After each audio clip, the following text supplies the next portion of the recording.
लेकिन कोने कोने से इस क्षेत्र से आज चौरसिया महासभा के इस कार्यक्रम को सफल बनाने के लिए जो सभी स्वजातीय बंधु यहाँ पर पधारे हुए हैं, आप सभी का मैं बहुत बहुत अभिनंदन भी करती हूँ और मैं बहुत आभार भी व्यक्त करना चाहती हूँ कि आज आपने मुझे अपने इस परिवार का अंग बनाया, मुझे अपने इस परिवार के बहुत ही शुभ आयोजन का हिस्सा बनाया और आप सबके बीच आकर मुझे बेहद प्रसन्नता हो गई। और खासतौर से मैं अपनी बहनों के लिए कहना चाहती हूँ, जब मैंने इस कार्यक्रम के प्रांगण में प्रवेश किया तो हमारे चौरसिया समाज की माताओं बहनों ने और प्यारी प्यारी बेटियों ने जो ये खूबसूरत रंग बिरंगी पगड़ी आज उन्होंने धारण की है, उसके साथ साथ इन्होंने जो पुष्पों के साथ जो स्नेह वर्षा की है, उसके लिए मैं हृदय से आप सभी माताओं बहनों को, सभी बुजुर्गों को बहुत बहुत आभार व्यक्त करना चाहती हूँ। आज हमारी माताओं बहनों के चेहरे पर एक अलग ही उमंग और उत्साह दिखाई पड़ रहा है और मैं समझती हूँ कि समाज के सभी लोग जो यहाँ पर मौजूद हैं आज एक बृहद परिवार के रूप में है और बहुत बड़ा पुनीत कार्य यहाँ पर हो रहा है कि हमारे कुछ ऐसे बेटे बेटियां जिनके शायद माता पिता अकेले उनके विवाह को संपन्न कराते तो इतने खूबसूरत ढंग से ना करा पाते जितना कि जब पूरा चौरसिया समाज एक साथ इकट्ठा हुआ और उन्होंने ये महसूस किया कि ये सिर्फ एक माता पिता की संतान नहीं है, बल्कि इनके पास तो अनगिनत पिता माताओं का आशीर्वाद है और इसलिए पूरा बड़ा परिवार एक साथ एकजुट होकर आया है इन हमारे युवा बच्चों को आशीर्वाद देने के लिए। तो ये आज जो 20 जोड़ों की यहाँ पर विवाह का, शादी का कार्यक्रम संपन्न किया जा रहा है समाज के सहयोग से और आप सभी बुजुर्गों के आशीर्वाद की छाया में, इसके लिए मैं आप सभी को बहुत ढेर सारी बधाइयां और शुभेच्छाएं देना चाहती हूँ। और साथ ही साथ ये जो हमारे नव दंपत्तिगण हैं, इनको भी मैं बहुत ढेर सारा आशीष देना चाहती हूँ कि इनके दाम्पत्य जीवन का जो आज शुरुआत हो रही है, इनका जीवन बहुत खुशियों से भरा हो। हमारी पूरी पार्टी की ओर से, मेरी ओर से और हम सारे लोग जो यहाँ पर आए हैं,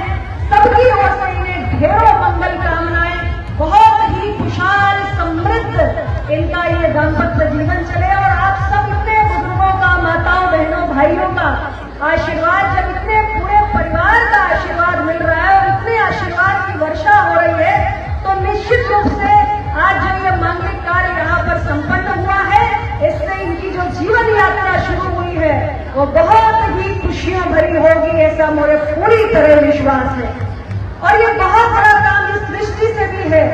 क्योंकि समाज के अंदर बहुत सारे ऐसे परिवार होते हैं जिनके मन में ये कामना होती है कि अपने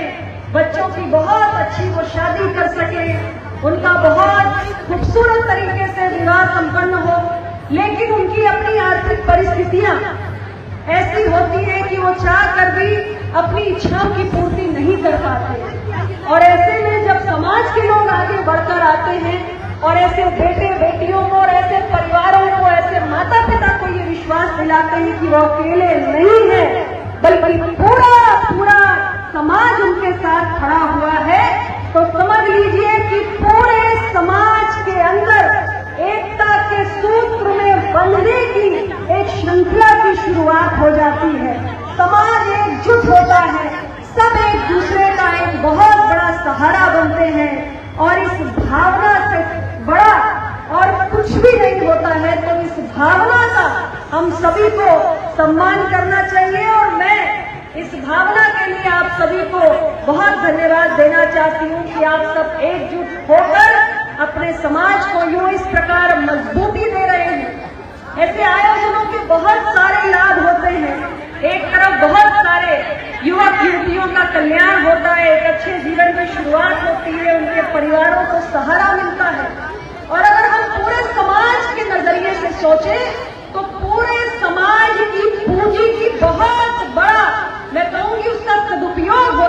हैं कि अगर अलग अलग 20 जोड़ों का आज विवाह हो रहा है, अगर अलग अलग इनके परिवार इनका विवाह संपन्न करे तो आप देखिए कि कितना व्यय होगा। लेकिन जब एक ही स्थान पर सारे अतिथि एक साथ आ गए हैं, पूरा समाज एक जगह एकजुट हो गया है और सभी लोग अपने संसाधनों को एक साथ मिलाकर 20 जोड़ों का एक साथ विवाह कार्यक्रम कर रहे हैं, तो समाज के अर्थ में यानी समाज के व्यय में, धनराशि के व्यय में कितनी बड़ी बचत हो रही है और जो बचत हो रही है उसका अन्य भी महत्वपूर्ण कार्यों के लिए सदुपयोग हो सकता है। तो इस दृष्टि से भी ये जो समूह लग्न के कार्यक्रम होते हैं ये बेहद महत्वपूर्ण होते हैं। तो इसलिए भी ऐसे आयोजनों की परंपराओं को हमें निरंतर आगे बढ़ाने की जरूरत है। और मुझे अभी बताया गया कि बीच में 2 साल कोरोना के कारण जरूर इसकी गति में थोड़ी सी एक रुकावट आई थी, लेकिन 2 साल के बाद फिर से इस कार्यक्रम का आयोजन हुआ है और निरंतर एक परंपरा के रूप में यह आयोजन आप हमेशा से करते आ रहे हैं। इसी प्रकार समाज एक साथ मिलता है, जुलता है, एक दूसरे को पहचानता है, जानता है और योग वर्ग और योग वधुएं हर परिवार को मिल जाती है तो रास्ता बड़ा आसान हो जाता है। क्योंकि आजकल के समय में इतनी व्यस्तताएं हैं और जीवन इतनी तेज गति से चलता है कि हर परिवार के मन में जो कामना होती है कि कोई योग वर मिल जाए बेटी के लिए या बेटे के लिए योग वधु मिल जाए, तो उसको ढूंढना भी बहुत मुश्किल और बहुत कठिन कार्य होता है। लेकिन जब पूरा समाज एक साथ आ जाता है तो बड़ी आसानी के साथ योग वर और योग वधु दोनों मिल जाते हैं और परिवार खुशहाली के रास्ते पर आगे बढ़ते हैं। तो इसलिए ऐसे समूह लग्न के आयोजनों की परंपरा को आगे बढ़ाइए, निरंतर मजबूत करिए और ज्यादा से ज्यादा लोगों को, संपन्न परिवारों को भी इसमें बढ़ चढ़ के हिस्सा लेना चाहिए और समाज के सामने एक उदाहरण प्रस्तुत करना चाहिए। ऐसा नहीं है कि समूह लग्न के कार्यक्रम केवल जो आर्थिक रूप से कमजोर परिवार है उन्हीं के लिए है, उसके अपने लाभ है। लेकिन अगर जो परिवार समाज के अंदर प्रतिष्ठित है, संपन्न है, जो अपने दम पर विवाह का तमाम खर्चा उठा सकते हैं, लेकिन यदि वो भी समाज के बीच में आकर इस प्रकार के समूह लग्न में प्रतिभाग करते हैं तो वो समाज के सामने एक उत्कृष्ट और उत्तम उदाहरण पेश करने का काम करते हैं। इसलिए आप सबको मैं यही आग्रह करूंगी कि इस किस्म की नई परंपरा को भी आगे बढ़ाने की आवश्यकता है। हम आज समय बहुत नहीं है, मैं सोच के तो आई थी आप लोगों से बहुत लंबी बात करूंगी और मैं महासभा के सभी पदाधिकारियों की आभारी भी हूँ कि आप सबसे मुझे मिलने का ये सौभाग्य उनके कारण मिला है।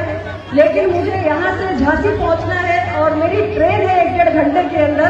और कल मुझे वहाँ से पंचकुला जाना है, इसलिए मैं ज्यादा लंबी बात नहीं करूंगी। सिर्फ इतना ही कहना चाहती हूँ कि भारत के अंदर पिछड़ी जातियों की एक बहुत बड़ी आबादी है और तमाम पिछड़ी जातियां अलग अलग जातियों में बटी हुई हैं,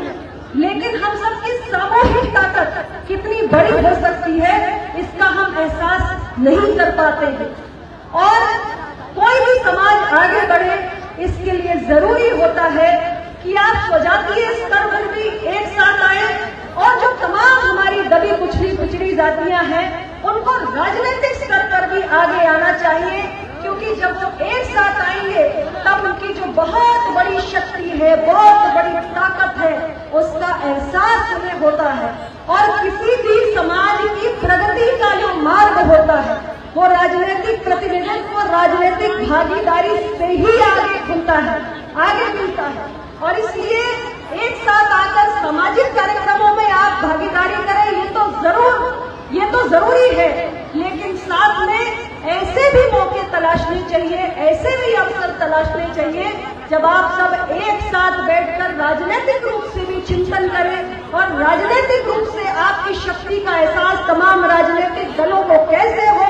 आपको कैसे प्रतिनिधित्व मिले, इसके भी उपाय, इसके भी रास्ते आपको निकालने चाहिए। और उसका एक मात्र तरीका है कि आप सामूहिक रूप से चिंतन करें। मेरी पार्टी, आज राजनीतिक बात करने का विषय नहीं है, लेकिन मेरी पार्टी अपने स्थापना के समय से निरंतर जो हमारे देश के अंदर, प्रदेश के अंदर दबी कुचली जातियां हैं उनके विकास, उनके प्रतिनिधित्व, उनकी भागीदारी के लिए समर्पित रही है। और इसीलिए अभी हमारे भाई विजय जी आपको बता रहे थे, जब ये अपना दल में शामिल हुए थे उस वक्त ये चौरसिया समाज के कुछ भाइयों को लेकर मुझसे बातचीत कर रहे थे और उस दौरान इन्होंने मुझे जो आपके पान के पत्ते की खेती की समस्या है उसका जिक्र किया था। और तब मुझे लगा कि इनकी बात को मुझे संसद में उठाना चाहिए ताकि हमारे तमाम देश के कोने कोने में जो लोग चौरसिया समाज के लिए नहीं बैठे हैं, बल्कि वो ही नहीं बल्कि देश की संसद जहां से नागरिकों के जीवन पे फैसले किए जाते हैं, इतना बड़ा समाज है, देश के कोने कोने में फैला हुआ है। तो यदि इनकी कोई समस्या है तो देश की संसद के अंदर हमारी सरकार का ध्यान उसकी ओर आकृष्ट होना चाहिए। इसलिए उस विषय को मैंने संसद के पटल पे रखा था। लेकिन मैं फिर भी कहूंगी कि अभी आपको अपने समाज को आगे बढ़ाने के लिए और भी बहुत प्रयास करना बाकी है। इस एकजुटता को बनाए रखिए और एक दूसरे को प्रोत्साहित करते रहिए। एक दूसरे की टांग खींचने का काम नहीं होना चाहिए। अक्सर ये कमियां देखने को मिलती हैं और मैं इसलिए आपको सतर्क रहने के लिए चेतावनी देने के उद्देश्य से कह रही हूँ कि जो समाज अपने ही लोगों की टांग खींचने का काम करता है उसकी प्रगति के मार्ग सदैव बाधित रहेंगे। इसलिए आपके बीच में जो भी आपका स्वजातीय बंधु है उसको बढ़ाइए, उसके प्रयासों की सराहना करिए और आपस में एक दूसरे की सराहना ज्यादा करिए, आलोचना कम करिए, एक दूसरे की ताकत बनिए, एक दूसरे का सहारा बनिए, एक दूसरे की शक्ति बनिए और एक दूसरे को आगे बढ़ाने के लिए छोटी मोटी कमियों को आप नजरअंदाज करते हुए निरंतर एकजुट होकर आगे बढ़ते रहिए। आज के इस अवसर पर पुनः आप सबको बहुत बहुत बधाई। हमारे वर पक्ष और वधू पक्ष के जो परिवार यहाँ पर उपस्थित हैं उनको भी बहुत ढेर सारी बधाई और पुनः महासभा को आभार। मुझे आप सबके बीच आमंत्रित करने के लिए मैं भविष्य में फिर आपके बीच में आऊंगी यदि आप आमंत्रित करेंगे और तब हम लंबी बैठ के राजनीतिक चर्चा भी करेंगे। आज समयाभाव के कारण मैं अधिक बात नहीं करूंगी। पुनः आप सबको बहुत बहुत धन्यवाद।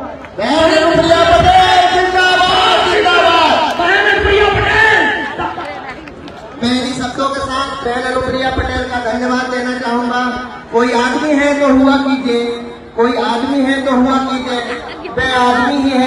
ही रहे ये दुआ कीजिए। सिर्फ आदमी होने से कुछ नहीं होता, आदमी होने का हक अदा कीजिए। बहुत बहुत धन्यवाद बहन अनुप्रिया पटेल जी।